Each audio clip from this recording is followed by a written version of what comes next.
Hola a todos, hoy vamos a probar el teorema de Tikhonov y dice lo siguiente: si ustedes consideran una familia de espacios topológicos, entonces el producto es compacto si y solo si cada uno de los factores es compacto. Bueno, empecemos con la prueba.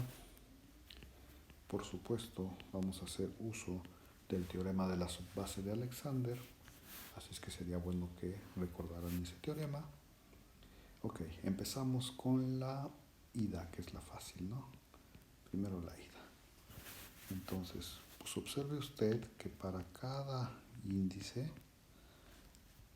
la proyección es una función, la proyección beta en el espacio beta es una función que sale del producto y entra al espacio beta, la cual es continua y suprayectiva. Y acabamos, ¿no?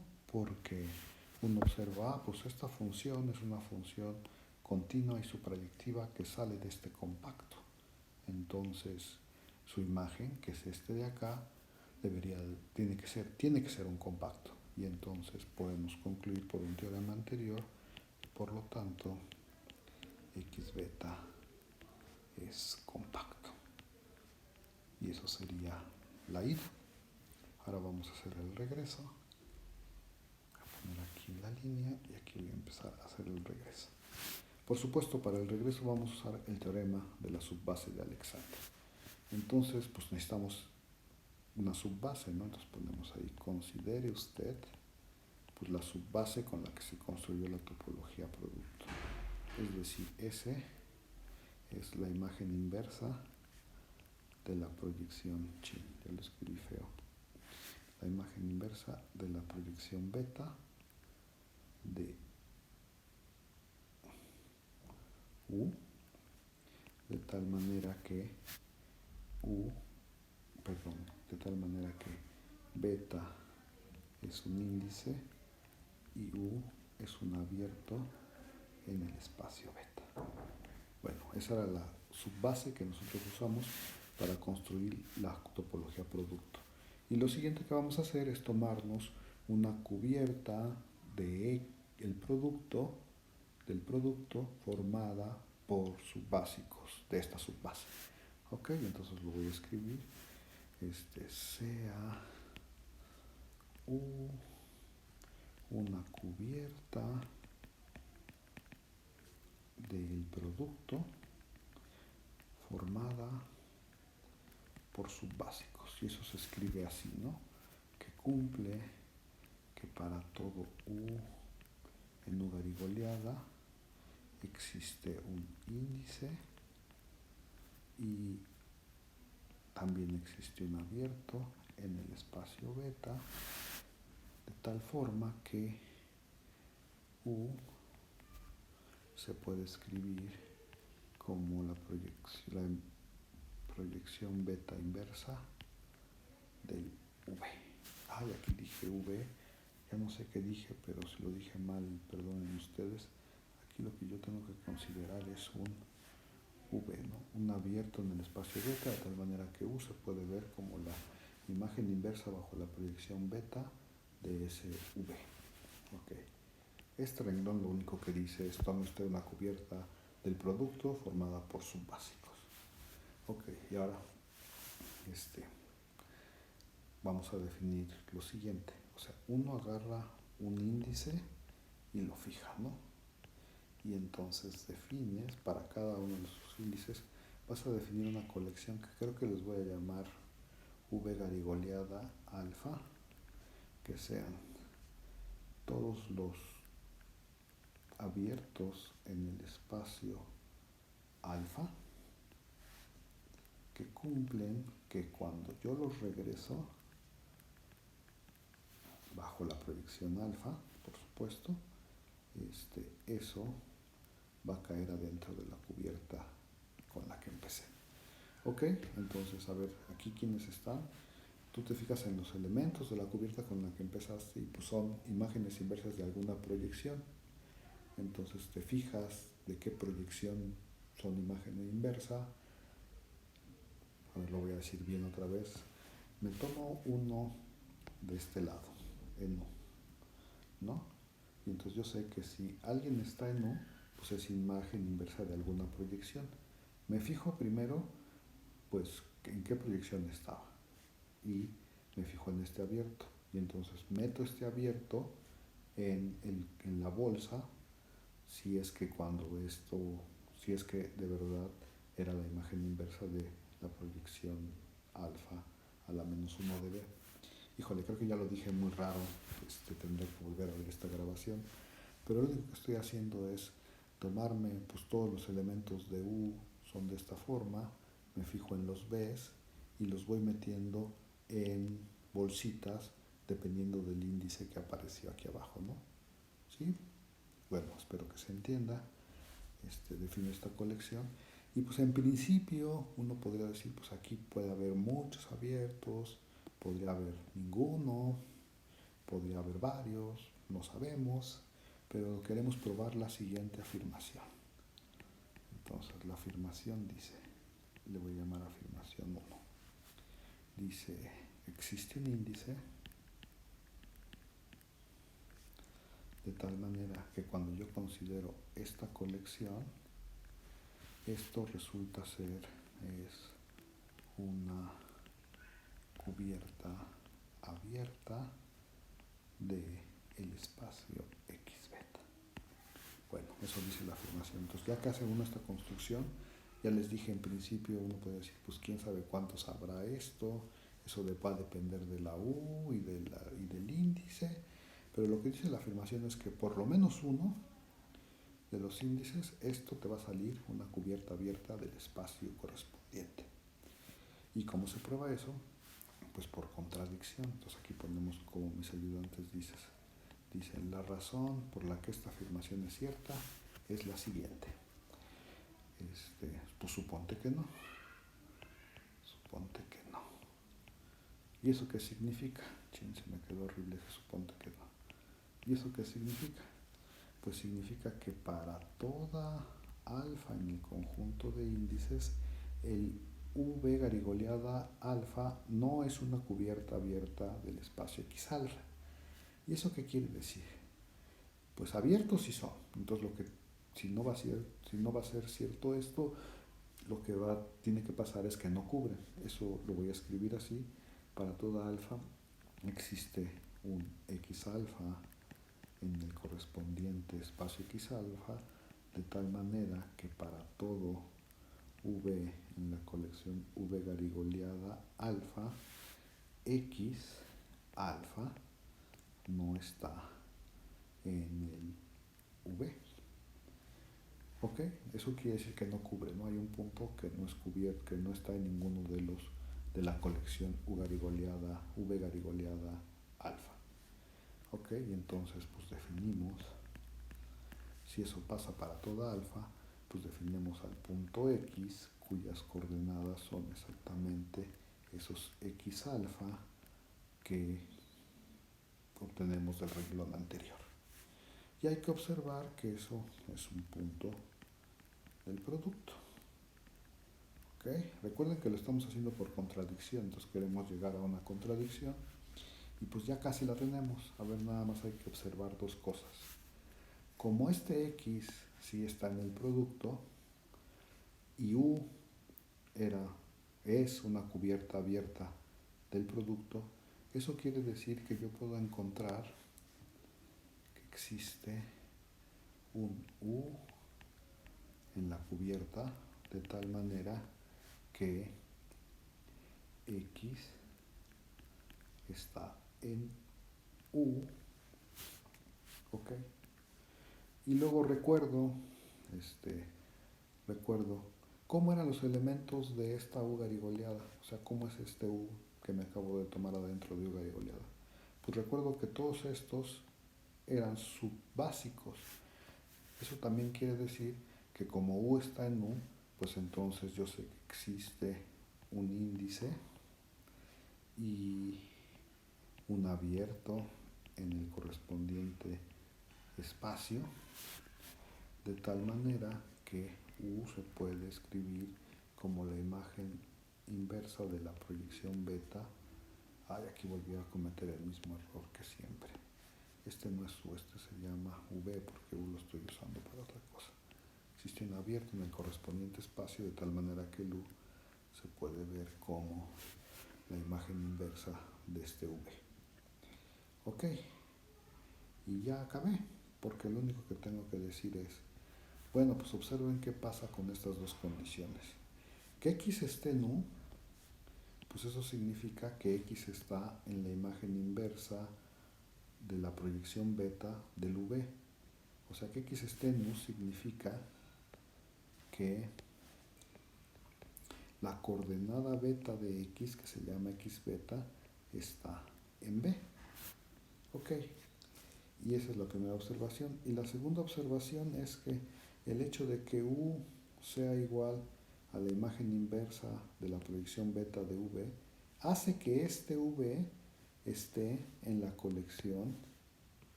V garigoleada beta. Y chin, pues esto ya es una contradicción. ¿Por qué? Pues porque recuerde que el X beta se supone que fue escogido para que no estuviera en ningún, aquí está, ¿no? El X beta fue escogido para que no estuviera en ningún miembro de la correspondiente cubierta V garigoleada beta. Y pues aquí tengo que sí es cierto. Y entonces, pues eso es una contradicción y por lo tanto la afirmación es cierta. Le ponemos aquí palomita a esta afirmación y nos pasamos a la siguiente. Bueno, aquí termina la prueba de la afirmación. Y nos pasamos a la siguiente hoja. Ok, nos pasamos a la siguiente hoja. Chin, aquí ya había yo escrito algo. Déjenme limpiarlo. Ok. Entonces, ¿qué quiero yo ahora sí? Estoy tratando de extraerle a U una subcubierta finita, ¿no? Entonces ya tengo que la afirmación es cierta. Entonces, como la afirmación es cierta, pues uno puede en este momento tomar beta. Tome usted beta en el conjunto de índices. Esto nos lo da la afirmación, ¿no?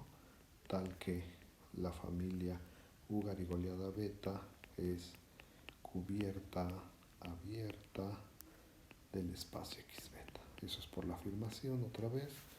Y como estoy suponiendo que cada uno de los espacios es compacto, pues yo puedo usar la compacidad del espacio X beta para decir que entonces existe una n en los naturales y V1, V2, perdón, V1, V2 y así hasta Vn en la colección V garigoleada beta, de tal manera que yo puedo escribir al espacio X beta como la unión desde que es igual con 1 hasta n de los V's is. Ahí está. Y entonces ya acabé. ¿Por qué? ¿Quién propongo como la subcubierta finita? Entonces, pues definimos para cada i desde 1 hasta n, pues definimos ui como la imagen inversa de la proyección beta del VI. Y hay que observar dos cosas. La primera cosa es que, por lo tanto, pues recuérdense que los VIs están en la colección V garigoleada beta. O sea, los VIs están ahí en la colección V garigoleada beta. Y esta colección de acá fue escogida de tal manera que cuando yo regreso sus elementos voy a caer adentro de U. Entonces, la primera observación es que UI está en la colección U. Y entonces ya tengo una familia finita de cosas en U, o sea, el U1, U2, U3 y así hasta UN, ¿no? Ahora lo que yo quisiera probar es que X es la unión de todos ellos, ¿no? Entonces, a ver, la afirmación 2 dice que X es igual a la unión, no, perdón, que X no, que el producto, que el producto,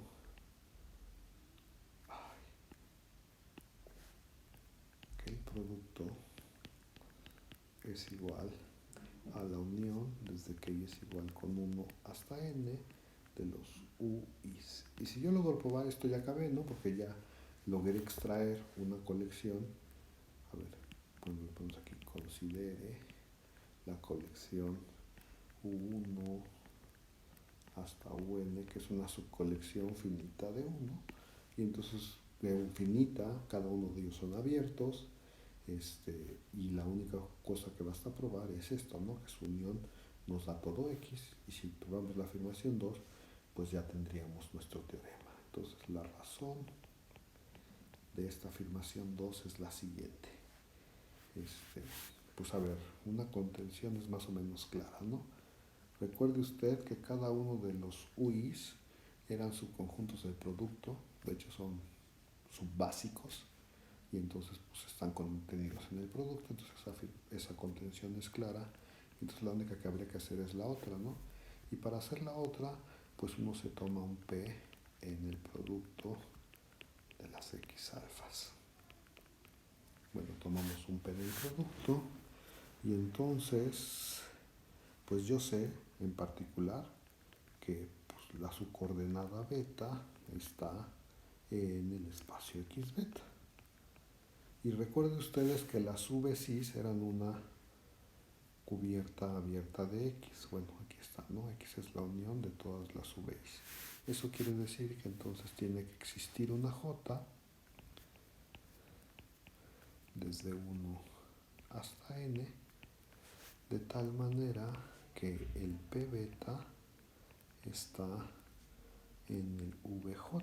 Pues sí, ¿no? Porque X beta es la unión de todos esos. Entonces el P beta tiene que estar en alguno de ellos. Y pues ya acabé, ¿no? Porque eso significa que el P beta esté en el PJ, eso significa que P está en la imagen inversa. Ay, P no era un buen candidato, ¿no? Yo no sé por qué le puse P ahora que lo pienso. Déjenme cambiarle el nombre, porque sí, para que quede bonito la escritura, ¿no? A ver, pues tomamos un X, ¿no? Un X ahí. Entonces tomamos un X en el producto, eso quiere decir que su coordenada beta está en el espacio X beta, y como el espacio X beta era la unión de los VIs, eso significa que existe una J, de tal manera que el X beta tiene que estar ahí. Pero si el X beta está ahí, es decir, si la coordenada beta de X está en el VJ, eso quiere decir que todo el punto está en la imagen inversa bajo la proyección beta de el BJ, que por cierto este se llama UJ, y eso era lo que queríamos demostrar, ¿no? Que el X está en esta unión. Bueno, si quieren lo pongo aquí, por lo tanto X está en la unión desde que y es igual con 1 hasta n de los UIs. Y entonces, ¿qué es lo que acabamos de hacer? Vamos a recordar un poco. Lo que acabamos de hacer es, nos tomamos una cubierta del producto formada de subbásicos. Y aquí ya le extrajimos una subfamilia finita que sigue cubriendo al producto. Pues ya acabamos, ¿no? Entonces, por el teorema de la subbase de Alexander, por el teorema de la subbase de Alexander, tenemos que